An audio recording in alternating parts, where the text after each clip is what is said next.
visit with you, and AGL appreciates the opportunity, Commissioner Whitfield, to participate in this symposium. And I'm personally delighted to be here to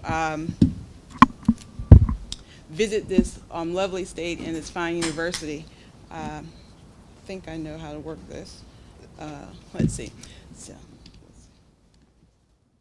you press over the right arrow, that should advance your slide. There? Okay. Okay.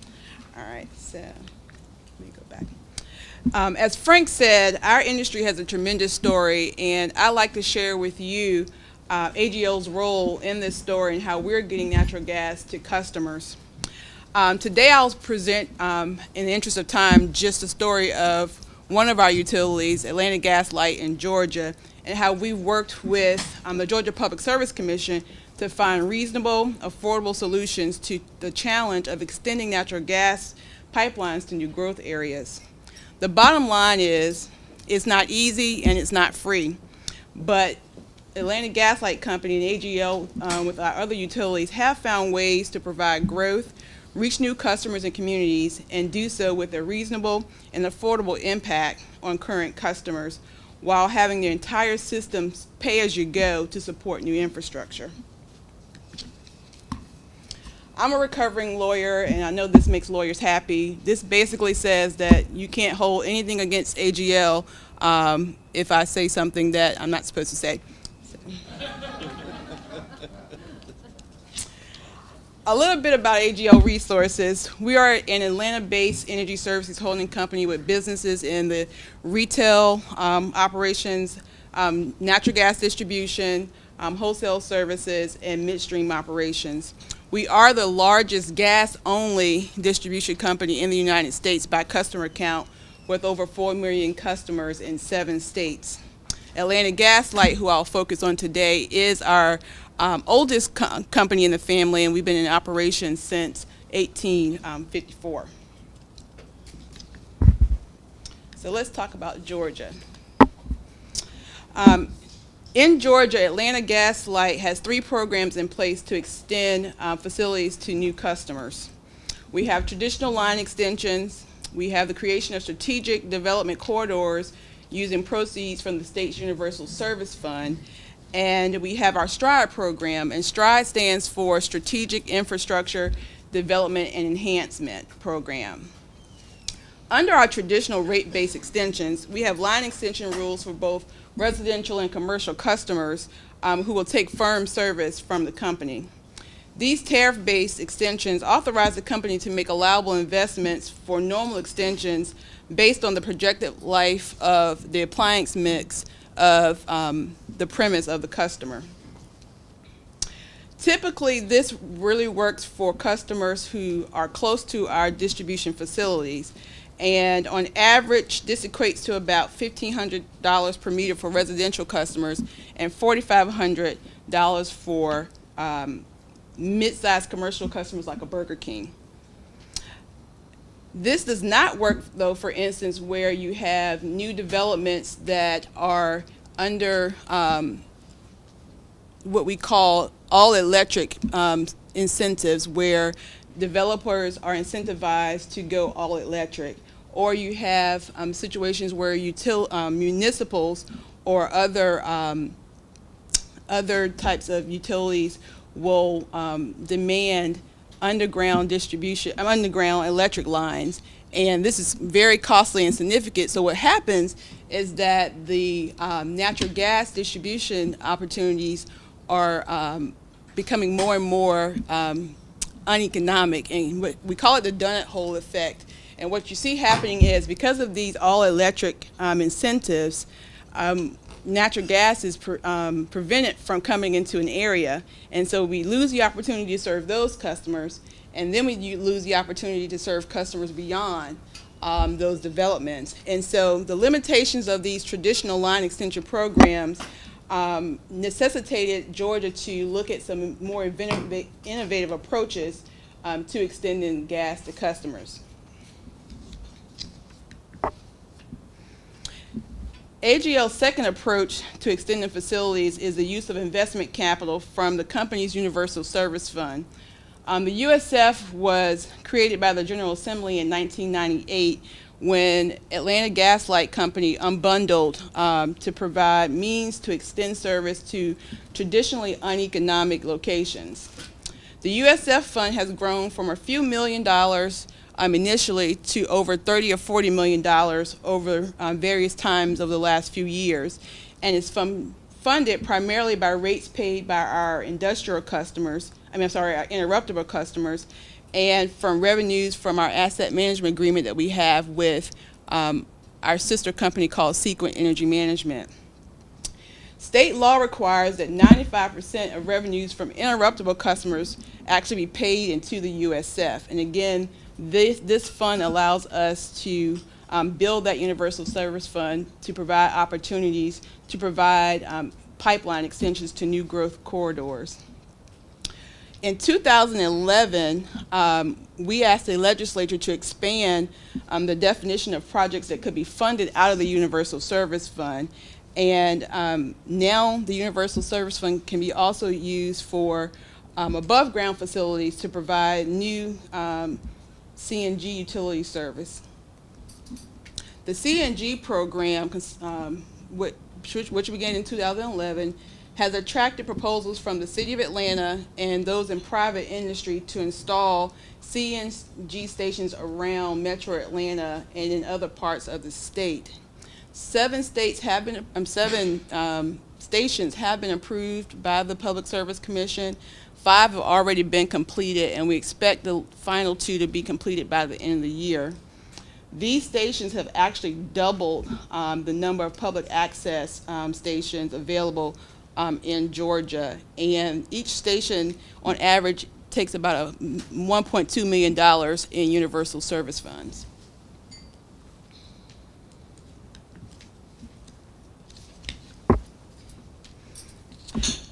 You heard me talk about Georgia Stride, which again is the Strategic Infrastructure Development and Enhancement Program.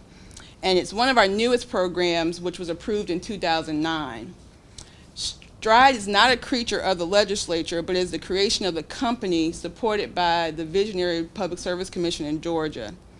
Our challenge was to create a program that met the peak day needs of our current customers and then find ways to extend our facilities to new customers in new regions without imposing an unmanageable burden on our customer base, while making new investments in pipelines that are paid for as we go, along with not shifting undue burdens to future generations. The first program under Stride is the SRP program, which stands for the Integrated System Reinforcement Program. The goal of the SRP proposal was to show the Commission how the company could invest in necessary upgrades to our system over the next 10 years to better meet design peak day demand. In short, this was necessitated by 2 decades of a rapidly expanding distribution system on the farthest reaches of our system, but we hadn't completely kept our core system updated to match the growth in demand. The Commission approved our plan to present a series of 3 construction programs for pre-approval based on high-level engineering estimates and set a surcharge based on those high-level estimates. Actual cost for each project is assured by order, and the surcharge is adjusted in future proceedings to recover the prudently incurred costs by the utility. The surcharge for Stride was designed to utilize the same methodology that we use for our pipeline replacement program. You heard others talk about bare steel and cast iron, and AGL's pipeline replacement program was a 15-year program that concluded in 2013, where we replaced 2,700 miles of bare steel and cast iron.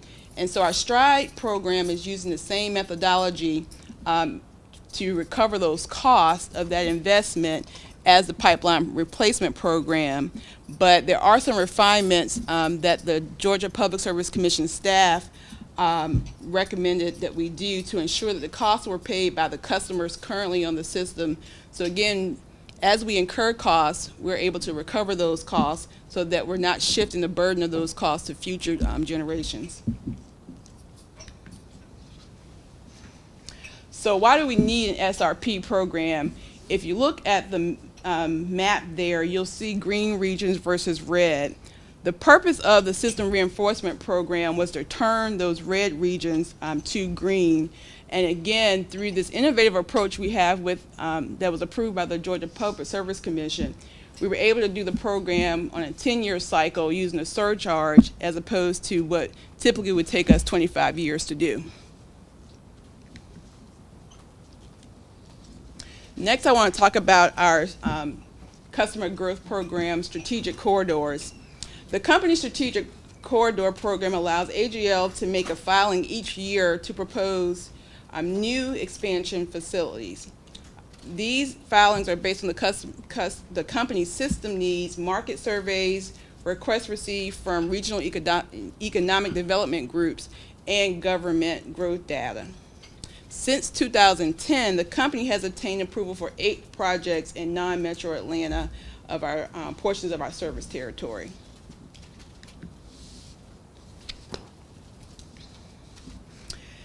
Also a part of the customer growth program is the supplemental line extension program. And this supplemental line extension program takes 3 approaches. We take normal line extension economics for allowable investment and provide supplemental capital. We allow for an additional 3 times investment for standard residential and commercial meters. For large commercial, we allow for a 6-time investment, and for agricultural businesses, we allow for 10 times allowable investment. So far, through this program, we've been able to establish over 1,800 active meters, and we have approximately 1,300 meters in progress. And under both customer growth programs, AGL has invested over $60 million to date to get gas to customers. And we have another $20 million available to us that was approved by the Public Service Commission to invest for future growth, to expand to underserved and unserved areas of the state. Again, I was going to talk about Florida, but I know I'm standing between the next break and the next half of panels. But we are doing some great things in Florida, and I'll be happy to talk about that after we're done. I wanted to touch a little bit about the pipeline investment programs that we're involved in. You've heard several others talk about these projects, and AGL has been really innovative in what we've done is we have partnered with other companies and invested in major interstate pipeline companies. So although our core business is utility operations, and we do have some businesses who are regulated by the Federal Energy Regulatory Commission, AGL, the parent company, actually invests in these pipeline projects, and so we don't operate the projects. We have partners who do that, but we invest in the project, and then our utilities can benefit by subscribing to capacity. And so you see 4 projects there. Commissioner Whitfield mentioned Atlantic Coast, where Virginia Natural Gas, our utility in Virginia, will be getting capacity off that. Penn East, our New Jersey company, Elizabethtown, has capacity in that project. And then the Dalton Lateral is going to benefit Atlanta Gas Light Company. And what this allows us to do is to continue to provide a diverse supply source for our customers. And again, it's an investment for our parent company, but our utilities are also able to benefit to enhance the service and reliability of our customers.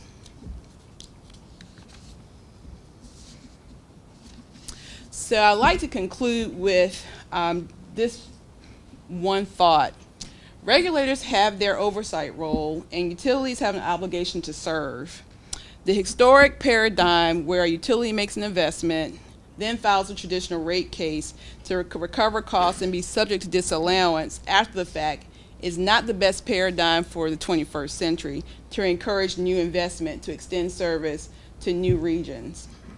A properly developed program, as we've done in our states, and like I said, with our Georgia Stride program, taking a prudent approach to meeting the needs of our current customers and potential customers in new regions, balanced by thorough cost estimating, can be the basis of a utility program that can be approved in advance of the investment and subject to audit controls and actual cost recovery. A surcharge recovery mechanism can be set on a pay-as-you-go basis, and planning and transparency, along with a more modern approach to utilities and regulators meeting their respective obligations as partners rather than adversary, does work. We have shown it to work in our jurisdictions, and there's a huge customer benefit, and it's what I call a win-win-win, because regulators win, the utilities win, and customers in the state win through economic enhancement and development for various regions. And with that, I say thank you, and I'll take any questions you may have.